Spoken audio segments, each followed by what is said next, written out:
Extra time.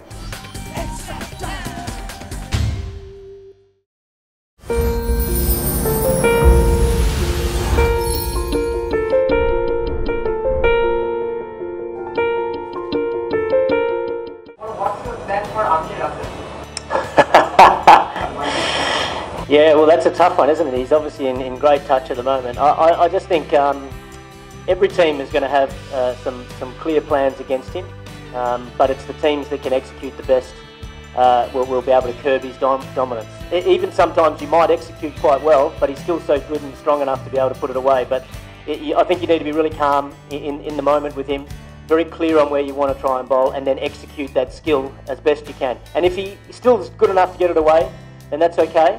Then try and execute it again the next ball. So yeah, not to complicate things too much, keep things very simple, but the execution is probably the key. And Mike, what is so special about Deepak Chahar that he's tended to use mostly in the power play and not in the back end?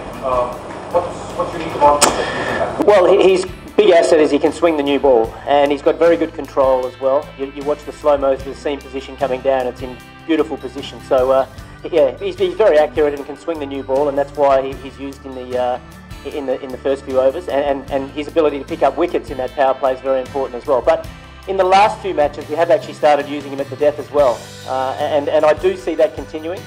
Maybe just one over towards the end, and it's something that I know he really looks forward to that challenge. So again, it comes down to executing under that pressure, and he is someone that stays very calm under pressure. So that's a good asset for him to have.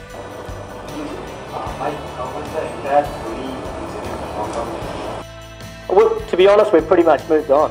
Yeah, it's all happened. It's been dealt with pretty much straight after the game, and that game's finished. And that's the thing about the IPL. You've got to move on to the next match very quickly. There's no point us dwelling on it, worrying about it, stressing about it. We've got to move on. It's like having a loss in a game. You move on to the next match as quickly as you possibly can. So, to be honest, we haven't spoken about it. It's been dealt with, and we've moved on. Yeah, Mike, the is batting, and the way he's building his innings these days, do you think in the grand scheme of things, he's the best option as far as India is concerned in the World Cup, number 4 option in the World Cup? Oh, I haven't actually thought about the Indian World Cup squad at the moment. He's obviously a brilliant player, and what makes him so brilliant is he plays the situation of the game so well. So if he comes in and the team's in trouble, quite often you see him play slowly and just resurrect the innings, build a partnership. We've seen how dominant and how powerful he can be at the death as well. So that's probably his value, is that he can play a variety of roles, and he plays it very well with a calm head. So he's a huge asset to any team that he plays for.